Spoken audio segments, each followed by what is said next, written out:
ট্রেনে শিডিউল বিপর্যয় আর বাসে অতিরিক্ত ভাড়া ও যানজটের ভোগান্তি নিয়ে ছুটছেন ঘরমুখো মানুষ। ঈদ জামাত ও লম্বা ছুটিতে ঢাকার নিরাপত্তায় 500 পেট্রোল টিম, নিরাপত্তা বিঘ্নিত হবে না স্বরাষ্ট্র উপদেষ্টা। রাজধানীর কোরবানির পশুর হাটের বিক্রেতাদের ভিড় না থাকলেও পশু সরবরাহ অপর্যাপ্ত।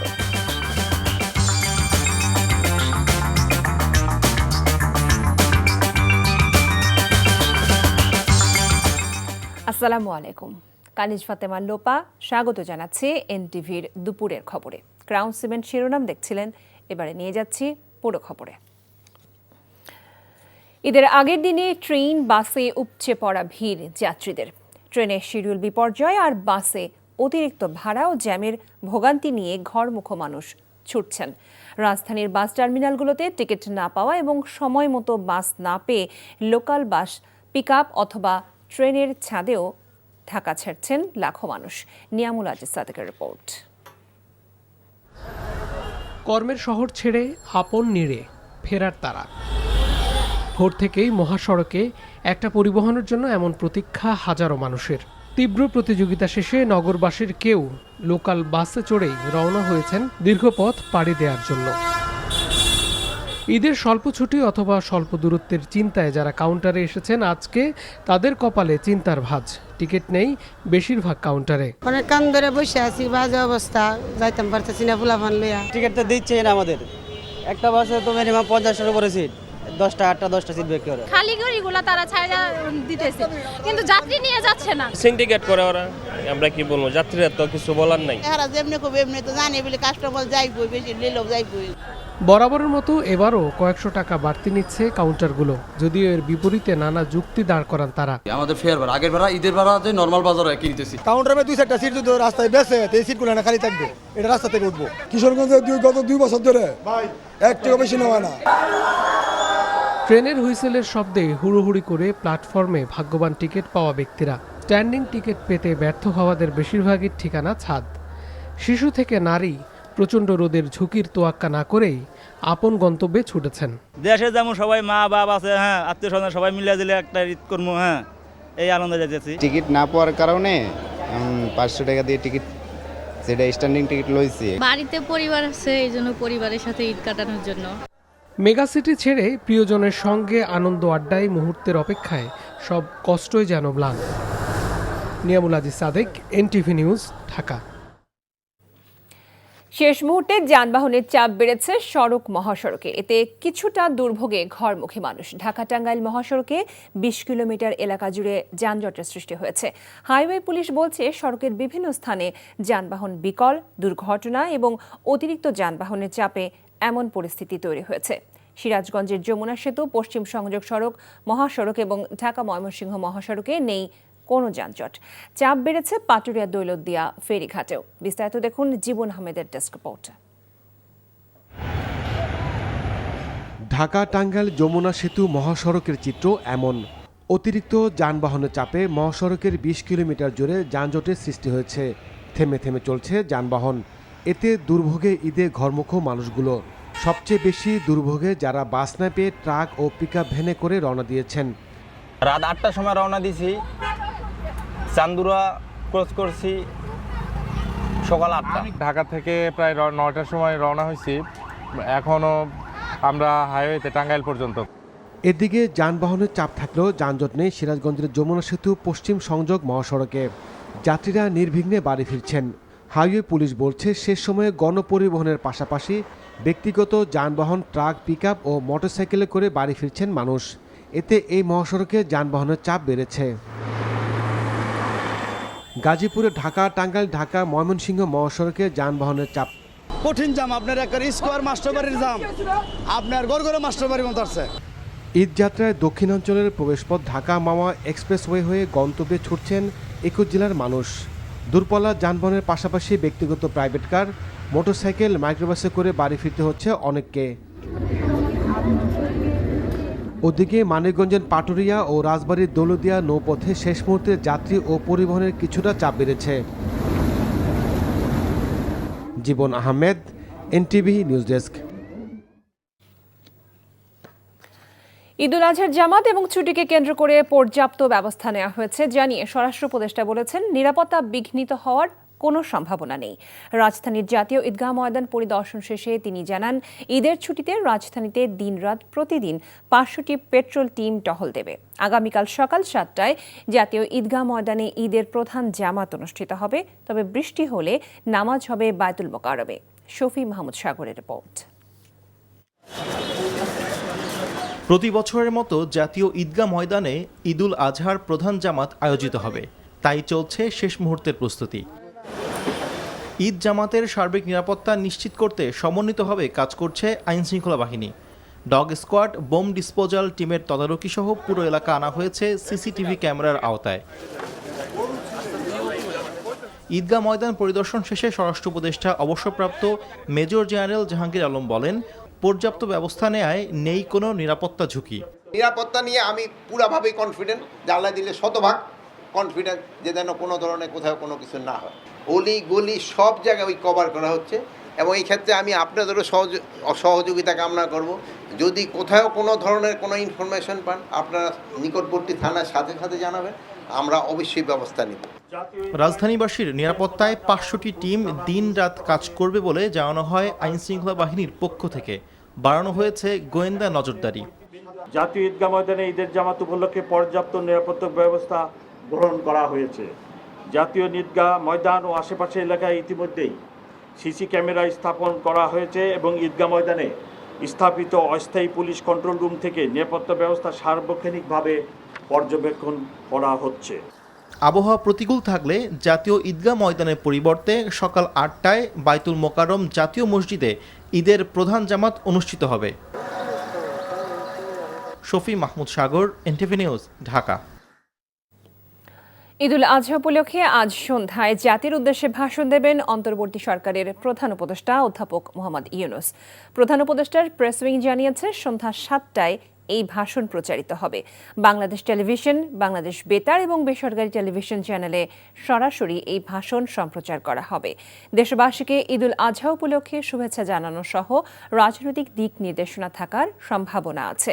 বিএনপি সহ বিভিন্ন রাজনৈতিক দলের পক্ষ থেকে যখন ডিসেম্বরের মধ্যে নির্বাচন অনুষ্ঠানের দাবি করা হচ্ছে, তখন এই ভাষণ খুবই তাৎপর্য বহন করে বলে অনেকেই মনে করছেন।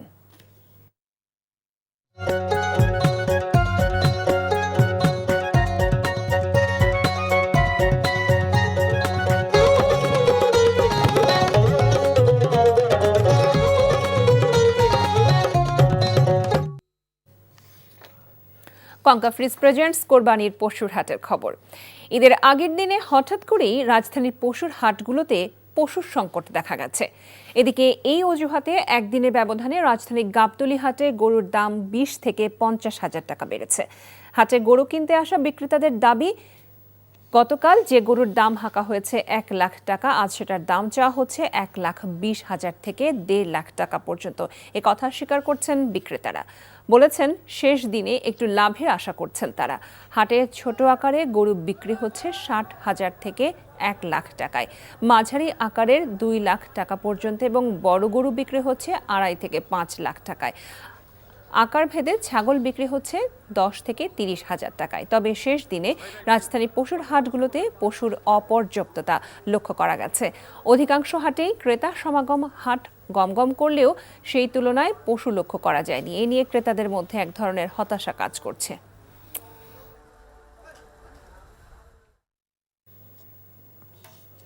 কোরবানির পশুর হাটের খবর জানতে এখন চলে যাচ্ছি গাবতলীতে। সেখানে আছেন আমাদের সিনিয়র করেসপন্ডেন্ট সেলিম মালিক। সেলিম, শেষ দিনে পশু বেচাকেনা কেমন দেখছেন? গতকাল পর্যন্ত কিন্তু আসলে সত্য ছিল, কারণ গতকাল পর্যন্ত কিন্তু অনেক কম টাকায় গরু বিক্রি হচ্ছে। তবে আজকের চিত্র, গরুর বাজারের চিত্র কিন্তু একেবারে ভিন্ন। আজকে কম টাকায় না, বরং আজকে আরো বাড়তি টাকায় গরু কিনতে হচ্ছে। বিশেষ করে বিক্রেতারা যেটি বলছেন যে গতকালকের চেয়ে আজকে 20 থেকে 50 হাজার টাকা পর্যন্ত কিন্তু গরু বেশি দাম হাঁকা হচ্ছে, অর্থাৎ 1 লাখ টাকার গরু কিন্তু আজকে 1.5 লাখ টাকা পর্যন্ত হাঁকা হচ্ছে। তবে একটি তথ্য জানিয়ে রাখি, শুধু গাবতলী বাজারে কিন্তু গরুর যে ক্রেতা বিক্রেতা, অর্থাৎ এখানে কিন্তু সরগরম চিত্র দেখা যাচ্ছে, কিন্তু অন্যান্য যে বাজার, বিশেষ করে রাজধানীর যে তেজগাঁ বা শাহজাহানপুর বা গোপীবাগ, এইসব বাজারে কিন্তু এইসব হাটে কিন্তু গরুর সংখ্যা কমে গেছে এবং কিছু কিছু বাজারে কিন্তু হাটে কিন্তু গরু একদম প্রায় উধাও হয়ে গেছে। এবং সেই যে গরু আসলে ওই সব জায়গায় যে গরু নাই, সেই গরুর মানুষের অর্থাৎ ক্রেতাদের চাপটা কিন্তু গাবতলী বাজারে কিছুটা বাড়তি মনে হচ্ছে। এই জন্য গরুর দামটাও আমরা কিন্তু বেশ বেশি বলে মনে হচ্ছে। এদিকে 1 লাখ টাকায় এখানে কিন্তু 50,000 টাকাও কিন্তু গরু বিক্রি হচ্ছে, ছোট আকারে গরু, এবং যেগুলো মাঝারি আকারে সেগুলো কিন্তু 2.5 লাখ টাকার পর্যন্ত কিন্তু মাঝারি আকারে গরু পাওয়া যাচ্ছে এবং 5 লাখ টাকার পর্যন্ত কিন্তু গরু বিক্রি হচ্ছে। যেগুলো বড় আকারে হলিস্টিন ফ্রিজিয়ান সহ অন্যান্য যে ভালো জাতের গরুগুলো, এগুলো 5 লাখ টাকায় বিক্রি হচ্ছে। এদিকে আবার ছাগলের দামটা কিন্তু বেশ চড়াই মনে হচ্ছে আমার কাছে, কারণ 1 লাখ টাকার উপরে কিন্তু ছাগলের দাম হাঁকা হচ্ছে, যদিও ছোট আকারের ছাগল কিন্তু 10,000 টাকাও কিন্তু বিক্রি হচ্ছে। তবে গাবতলী গরুর হাটের ক্রেতা বিক্রেতাদের সরগরম থাকলেও এখানে পরিবেশটা কিছুটা খারাপ বলা যেতে পারে, কারণ থেমে কিন্তু বৃষ্টি হচ্ছে এবং এখানকার যে পরিবেশটা কর্দমাক্ত হয়েছে, মানুষ কিন্তু হাঁটতে চলতে কিন্তু কষ্ট হচ্ছে। এবং এখানে যে হাসিল নেওয়া হচ্ছে, 5,000 টাকা করে হাসিল নেওয়া হচ্ছে লাখ টাকায়, অর্থাৎ 5% করে হাসিল নেওয়া হচ্ছে। এটি কারো কারো কাছে এই হাসিলের 5,000 টাকা একটু বাড়তি বলে মনে হচ্ছে। তারা বলছেন যে একটি 2-3 হাজার টাকা হলে হয়তো তাদের জন্য কিছুটা ক্রয় সাধ্য ছিল বা তাদের জন্য স্বস্তিদায়ক ছিল। তো এই ছিল আমার কাছে আজকে গাবতলী বাজার থেকে গরুর হাটের খবর। জানছিলাম পশুর হাটের বেচাকেনার খবর। অধিকাংশ মশলাজাত পণ্যের গরম গেল বছরের তুলনায় এবারের কোরবানি ঈদে কমেছে। কেবল তেজপাতা আর আমদানি করা হলুদ ছাড়া সব মশলার দাম কেজি প্রতি অন্তত 50 থেকে 500 টাকা কমেছে। এলসি সহজে খুলতে পারায় পণ্যের সরবরাহ বেড়েছে, তবে গেল বছরের তুলনায় ক্রেতা কমায় দাম কমেছে বলে জানিয়েছে পাইকারি খুচরা ব্যবসায়ীরা। রাজধানীর কারওয়ান বাজারে গেল কোরবানির ঈদে যে জিরার দাম ছিল কেজি প্রতি 750 থেকে 800 টাকা, এবার তা 600 টাকা কেজিতে বিক্রি হচ্ছে। প্রতি কেজি আদা মানভেদে 180 থেকে 250 টাকা এবং ভারতীয় ও চীনা আদা 150 থেকে 220 টাকায় বিক্রি হচ্ছে। প্রতি কেজি দেশি রসুন 100 থেকে 160 টাকা, আমদানি করা রসুন 150 থেকে 230 টাকায় বিক্রি হচ্ছে। শুকনো মশলার মধ্যে হলুদ প্রতি কেজি 250 থেকে 400 টাকা, শুকনা মরিচ 180 থেকে 350 টাকা, তেজপাতা 140 থেকে 220 টাকা এবং ধনে গুঁড়া 190 থেকে 280 টাকা দরে বিক্রি হচ্ছে। ভারতীয় জিরা মানভেদে 600 থেকে 720 টাকা, মিষ্টি জিরা 220 থেকে 250 টাকা, লবঙ্গ 1350 থেকে 1500 টাকা কেজি দরে বিক্রি হচ্ছে। নিষেধাজ্ঞা প্রত্যাহারে দীর্ঘ 23 মাস পর বান্দরবানের রুমা ও থানচি উপজেলা ভ্রমণ পিপাসুদের জন্য খুলে দেওয়া হলো। আজ থেকে সীমিত পরিসরে রুমা ও থানচি উপজেলার দর্শনীয় স্থানগুলো ভ্রমণ করতে পারবেন পর্যটকরা। বৃহস্পতিবার নিষেধাজ্ঞা প্রত্যাহার করে গণবিজ্ঞপ্তি জারি করেন বান্দরবান জেলা ম্যাজিস্ট্রেট ও জেলা প্রশাসক শামীম আরা রিনি। পাহাড়ি এলাকাগুলোতে জঙ্গি ও সন্ত্রাস বিরোধী অভিযানের কারণে নিরাপত্তা বিবেচনায় 2023 সালের 16 মার্চ থেকে রুমা ও থানচি উপজেলায় পর্যটকদের ভ্রমণে অনির্দিষ্টকালের নিষেধাজ্ঞা জারি করেছিল প্রশাসন। ঈদকে সামনে রেখে প্রস্তুত সুনামগঞ্জের টাঙ্গুয়ার হাওর। প্রাকৃতিক সৌন্দর্যের যে লীলাভূমি, এই টাঙ্গুয়ার হাওরের মনোমুগ্ধকর দৃশ্য দেখতে অনেকেই আসেন এখানে। এবারে ঈদের ছুটিতে কয়েক লাখ পর্যটক আসবে বলে আশা সংশ্লিষ্টদের। সুনামগঞ্জ থেকে দেওয়ান গিয়াস চৌধুরীর পাঠানো রিপোর্ট।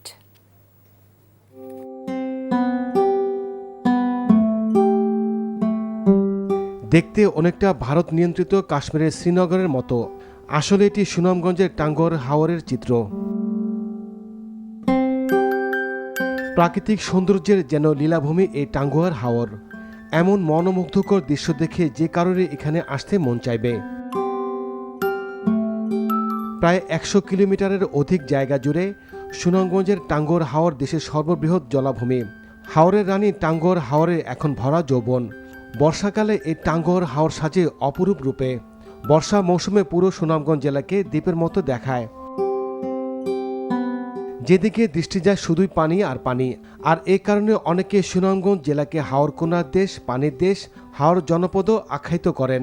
দেশের 154টি ছোট বড় হাওরের মধ্যে চোখ জোড়ানো নৈসর্গিক সৌন্দর্যের কারণে বিশ্বব্যাপী এর সুনাম রয়েছে। পর্যটকেরা জানান, টাঙ্গুয়ার হাওরের সৌন্দর্য নিজ চোখে না দেখলে বিশ্বাস করানো সম্ভব না। ওয়েদার জাস্ট ওয়াও, মানে একদম মানে এত সুদি ছিল, ওয়েদারটা খুব ভালো ছিল, আমার খুব ভালো লেগেছে। টাঙ্গুয়ার হাওরে আমার এই প্রথমই আসা, এবং পাশাপাশি এই বৃষ্টি স্নাত দিনে খুবই সুন্দর লাগছে হাওরটা। পর্যটকদের সুনামগঞ্জের টাঙ্গুয়ার হাওরে টানতে হাউসবোটগুলোকে আকর্ষণীয় করতে, পর্যটকদের নিরাপত্তা নিশ্চিত করতে সব ধরনের ব্যবস্থা গ্রহণ করা হয়েছে বলে জানায় সুনামগঞ্জ হাউসবোট মালিক সমিতি। ঈদকে কেন্দ্র করে আমাদের প্রস্তুতি শেষ পর্যায়ে মোটামুটি, তো আমাদের প্রায় 150 থেকে 200 হাউস বোট এখন রেডি আছে টাঙ্গুয়ার হাওরে। এখানে এসে যদি সেফ বোট না করে তাহলে আমরা কিন্তু বিজনেসটা করতে পারবো না, কারণ আমাদের পুরো বিজনেসটাই নির্ভর করতেছে গেস্টরা আসার উপর। তো সেই ক্ষেত্রে আমরা ওই জিনিসটাকে প্রাধান্য দিচ্ছি। NTV news desk.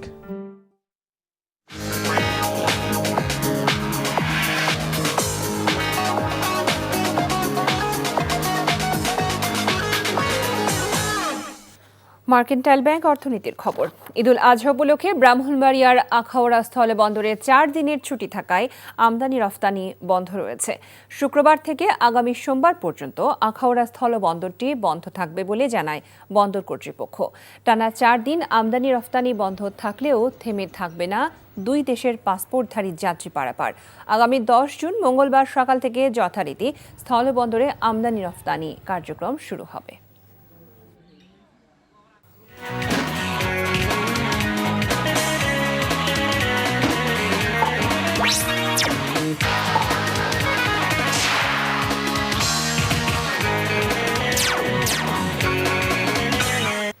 এবার ক্রিকেটের খবর। 2023 ওয়ানডে বিশ্বকাপে বাংলাদেশের ব্যর্থতার নেপথ্যে সাকিব তামিমের দ্বন্দ্ব এবং কোচিং স্টাফদের মধ্যকার মতপার্থক্যের ভূমিকাই সবচেয়ে বেশি বলে উঠে এসেছে বিসিবির তদন্ত প্রতিবেদনে। কমিটিতে আরও বলা হয়, প্রতিবেদনে উল্লেখ করা হয়, হেড কোচ চন্দিকা হাথুরু সিংহের নাসুমের গায়ে হাত তোলার সংবাদটিও গণমাধ্যমের কাছে ফাঁস করেন তামিম ইকবাল ও সাবেক বোর্ড পরিচালক জালাল ইউনুস। এছাড়াও বিশ্বকাপ চলাকালীন খেলোয়াড় ও বোর্ডের মধ্যে বিশ্বাসের ঘাটতি খুঁজে পেয়েছেন তদন্তকারী কর্মকর্তা। ড্রেসিং রুমের তথ্য ফাঁস, গণমাধ্যমে খেলোয়াড়দের একে অপরকে ব্যক্তিগত আক্রমণের কারণে দলীয় পারফরম্যান্সের আরও বেশি অবনতি ঘটে। তাছাড়া ঠিকঠাক বিশ্বকাপের ঠিক আগে কোচিং প্যানেল ও অধিনায়ক পরিবর্তন করার কারণে দলীয় ভারসাম্য নষ্ট হয়েছে বলে উল্লেখ করা হয় তদন্ত প্রতিবেদনে। এর সাথে শেষ করছি দুপুরের খবর। তবে যাবার আগে ক্রাউন সিমেন্ট শিরোনামগুলো জানিয়ে দিচ্ছি আরও একবার। ট্রেনের শিডিউল বিপর্যয় আর বাসে অতিরিক্ত ভাড়া এবং যানজটের ভোগান্তি নিয়ে ছুটছেন ঘরমুখো মানুষ। ঈদ জামাত ও লম্বা ছুটিতে ঢাকায় নিরাপত্তায় 500 পেট্রোল টিম, নিরাপত্তা বিঘ্নিত হবে না স্বরাষ্ট্র উপদেষ্টা। রাজধানী কোরবানির পশুর হাটের ক্রেতাদের ভিড় থাকলেও পশু সরবরাহ অপর্যাপ্ত। এই ছিল দুপুরের খবরে। এই খবরের ভিডিও সহ আপডেট জানতে ভিজিট করুন এনটিভি অনলাইন www.ntvbd.com। এছাড়াও এনটিভির জনপ্রিয় সব অনুষ্ঠান ও খবরের আপডেট জানতে ভিজিট করুন আমাদের ইউটিউব ও ভেরিফাইড ফেসবুক পেজ। 5টায় দেশের খবর দেখার আমন্ত্রণ রইল। সবাইকে ধন্যবাদ।